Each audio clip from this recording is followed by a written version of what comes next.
My first exposure to Kingdom Hearts was when I was very young. I guess I would have been about 4 or 5 years old. I was visiting my cousins and one day I saw one of my elder cousins play Kingdom Hearts. I distinctively remember seeing Donald and Goofy, wondering where Mickey was and finding out that we had to save him. I remember seeing Huey, Dewey and Louie in their shop. I remember eagerly waiting for my cousin to find Mickey. Since then I forgot about the game. I had no idea how big it would be and how many games it would spawn. I remember I'd see Sora with Donald and Goofy on the magazine, but still no sign of Mickey. I was still young then, so I had no idea what this game was called, so I couldn't ask my parents to buy it for me. It wouldn't be until 2017, at 17 years old, when I would play all the Kingdom Hearts games for the first time. At this point in my life, I wasn't very happy. School wasn't enjoyable and I had a lot of personal issues going on. I felt very alone and dejected, and Kingdom Hearts gave me some comfort. It allowed me to forget about everything going on at school and at home, and just enjoy myself. I was already intrigued by the game as I was familiar with the Final Fantasy series. That topped with the fact that my favourite YouTubers would recommend this game series countless times, which encouraged me to buy the game.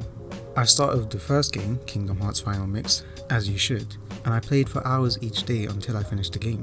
This weird combination between Disney and Final Fantasy just worked. I was enthralled by the story, the characters, the universe it was set in. It was such a great experience, and I'm glad I got into the franchise when I did. It's hard to believe that a chance meeting in an elevator gave birth to the franchise we know and love today. So join me on this journey in finding out why I think Kingdom Hearts Final Mix is special. As a disclaimer, this video will contain spoilers, so you have been warned. Kingdom Hearts was created due to Square Enix wanting to make a game like Super Mario 64. Square Enix wanted to make a 3D game with freedom of movement. However, they believed only a Disney character could rival the popularity of Mario. A chance meeting in an elevator between Shinji Hashimoto and a Disney executive led to the concept of Kingdom Hearts. At the helm of the project was Tetsuya Nomura. His most recent and notable work included working as an artist on Final Fantasy 7 and 8. This is mostly the reason why we see a lot of Final Fantasy characters he designed in the games, such as Tifa, Cloud, Squall and Sephiroth. There was a lot of cynicism and doubt surrounding Nomura and the project. People believed that it would never be as popular as Mario. Initially, the game was supposed to have a simple story in order to appeal to a younger audience. This was until Nomura was told that the game would be a failure if it didn't reach the same standard of storytelling as Final Fantasy. And knowing Square Enix, you're never going to get a simple story. During the development of the game, there were plenty of ideas being thrown around, such as Donald or Goofy being the playable protagonist. Eventually, Nomura settled on Sora, and Mickey was restricted to having only one scene in the first game. Concept art for Sora was drastically different, with Sora being seen as a half-lion with a chainsaw blade. I guess Disney thought that design was a bit too weird. There were countless possible worlds available for use in the game, but it all came down to which worlds were most appealing, and had characters that could contribute to the story of the game. While developing the game, Nomura had Utada Hikaru in mind to produce the iconic theme song Simple and Clean, which is one of the best ideas he's had.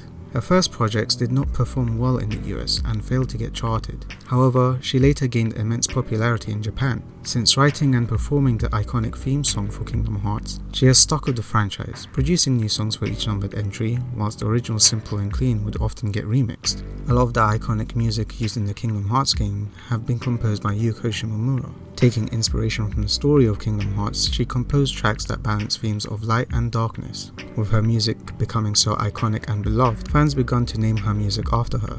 It was profound for Shimomura, as she did not expect and realize how much of an impact her music had. With all this, Nomura was able to develop a game that appealed to an audience of all ages, crushing the notion that Disney games were for kids.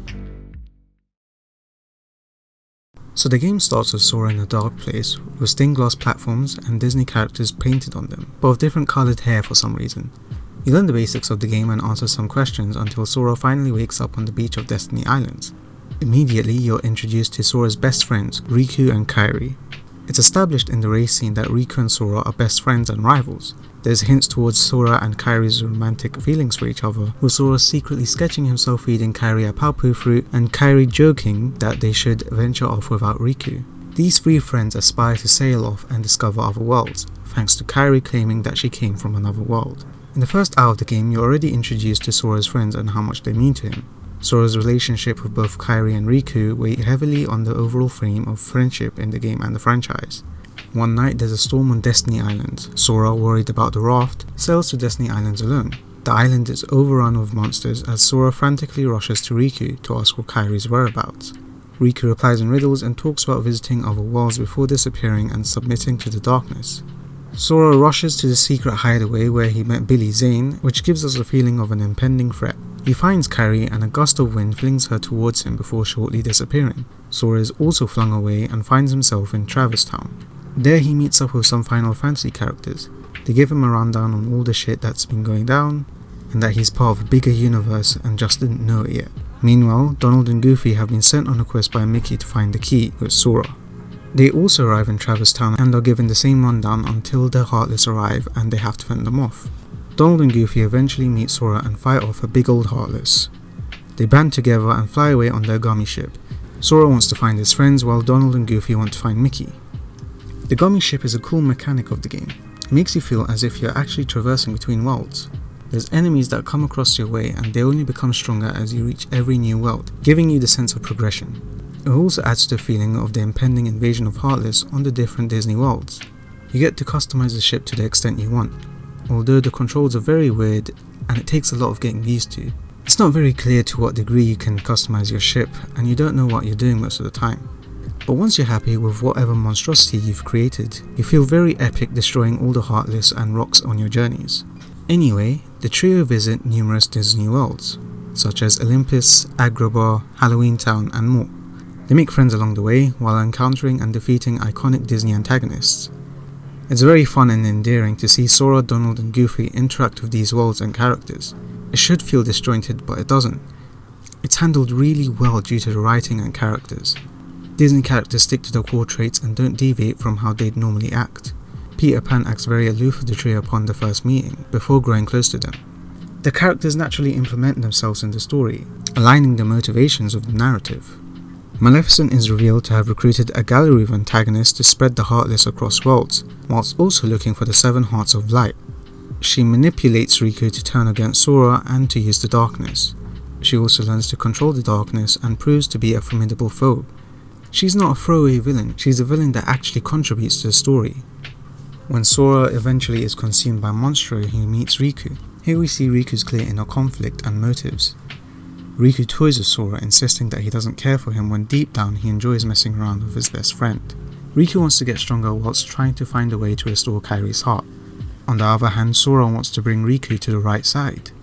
Depending on whether you visit Halloween Town before Monstro, Riku will fight alongside you against the first Heartless boss. Again, their rivalry is illustrated as Riku doesn't join the party, but still tries to defeat the Heartless.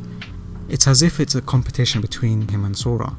When the gang arrive in Neverland, they once again meet Riku, who's now learned to control the Heartless. Sora sees that Riku has found Kairi, but she's seemingly unconscious. Riku tries to taunt Sora over the fact that he's abandoned Riku and Kairi in favour of Donald and Goofy, which we know isn't the case. This plays greatly into the theme of friendship as we know how much Sora cares about his friends old and new. Even still, Sora is optimistic about saving Kairi and Riku, gleefully looking forward to telling Kairi all about his experience flying. Upon reaching Hollow Bastion, Riku and Sora collide again. Riku steals a Keyblade from him and Sora is left to fight with a wooden sword. The wooden sword is practically useless as you can't damage any of your enemies, so you rely on Beast to defeat the Heartless. This plays on Sora's weakness that he's worthless without his friends, but he still continues to fight. Sora then catches up to Riku and delivers a heartfelt monologue that proves his heart is stronger. Although my heart may be weak, it's not alone. It's grown with each new experience, and it's found a home with all the friends I've made.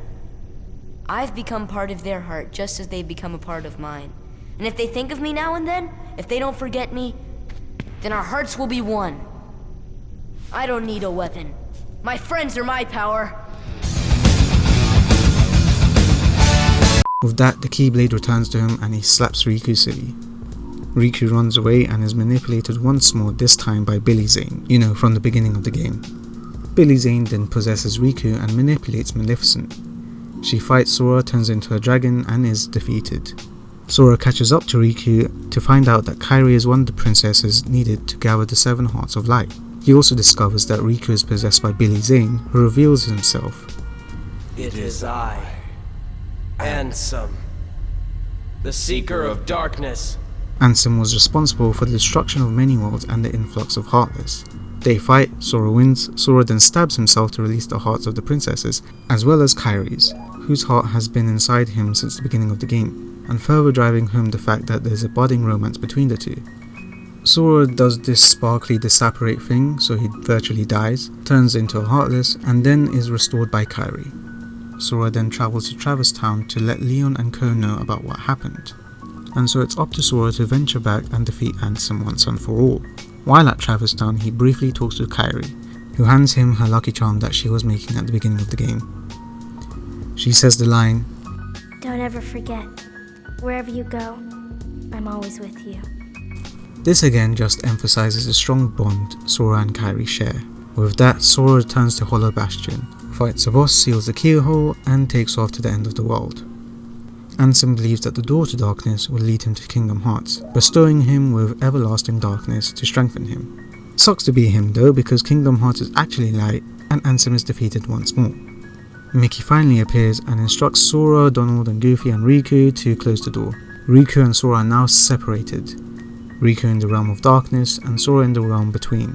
Flashbacks to Sora and Riku playing on Destiny Islands, and it just hits you in the feels. It's quite disheartening for Riku since he had to go through being manipulated twice and then trapped in the realm of darkness.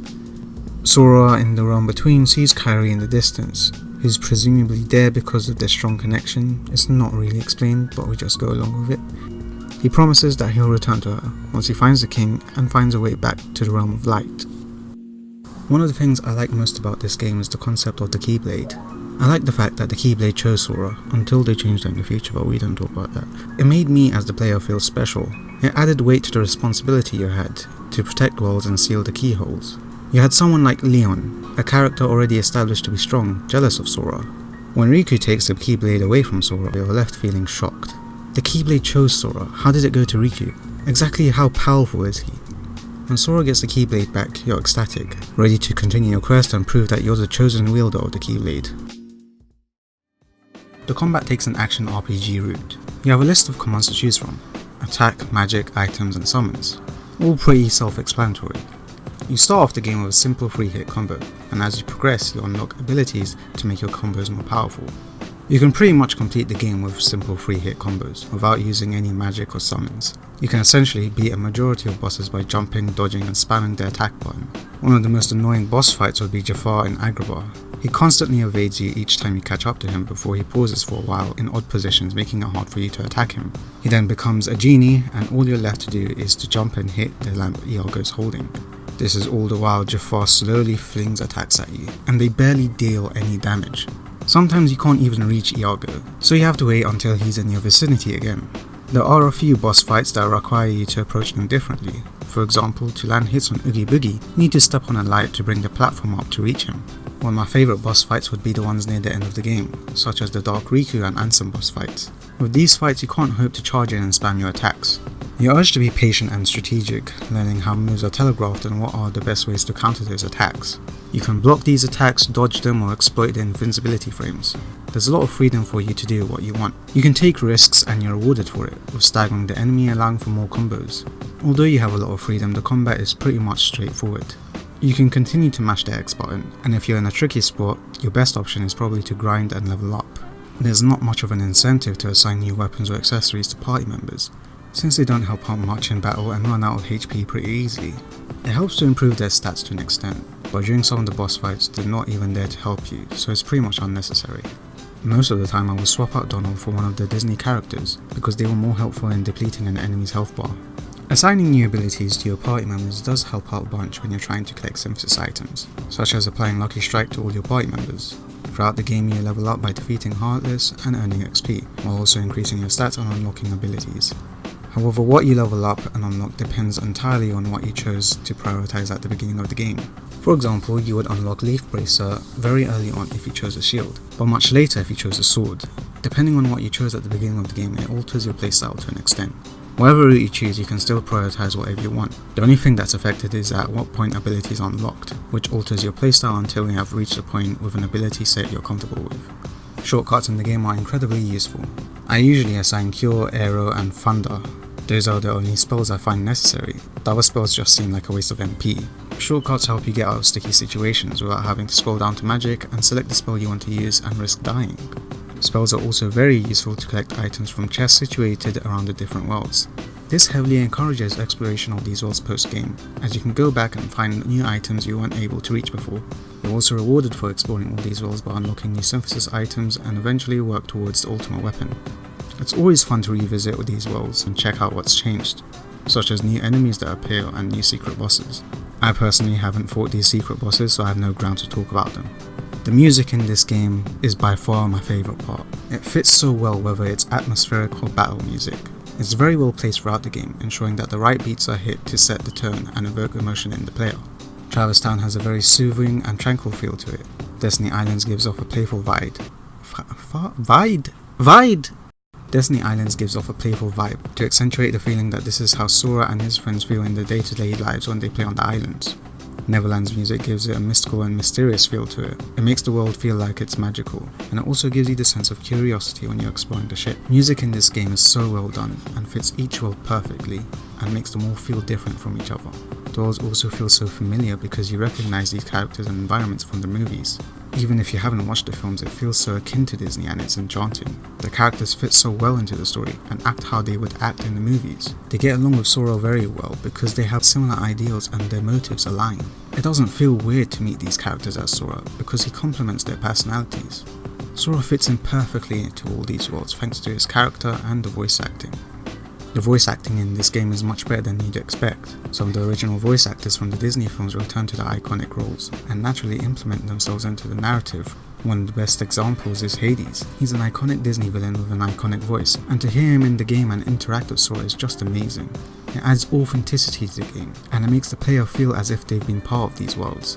The casting for Sora, Riku, Kairi, as well as the Final Fantasy characters has been superbly done. Sora and his friends all act like they're young teenagers, like you'd expect. They convincingly portray their characters and their motives are made clear as a result. Some of the Final Fantasy characters were voiced for the first time in this game, and the casting was pretty good for the most part. The characters were accurately portrayed, although some characters could have been slightly better, namely Cloud and Leon. Both sound very depressed and emotionless, which I guess fits their characters, but they still seem stiff. Overall, the voice acting is very convincing, and there's rarely a dull moment. My only complaint would be that there's not a lot of voice acted dialogue, so you're left reading text bubbles after text bubbles, which is a given due to the constraints of the PlayStation 2. There's a charm to this game and the rest of the series. The story of Kingdom Hearts was simple, yet mysterious and deep. It explores themes of good and evil, light and darkness, and friendship, using the relationships between characters to illustrate this. The story is the beginning of something much bigger, and blossoms into a huge narrative over the games that explores multiple characters and their battle against darkness. The heavy emphasis on the idea and themes of friendship are something that can deeply resonate with a lot of people, including myself. Everyone desires strong bonds with their friends, relying on them to get out of sticky situations, supporting them when they are feeling down. It's a theme that deeply resonated with me at the time where I felt alone and miserable. Kingdom Hearts is very special to me. It's a game that started a narrative that soon blossomed into something amazing, introducing an array of characters that I'd cared deeply about. It was the beginning of an amazing journey, and I can never forget the first time I played the game and the rest of the series. I can never forget the first time I encountered these bosses and listened to the music composed throughout the games. I can never forget visiting the worlds for the first time. I'll always look back gleefully on how much of an impact this series has had on me.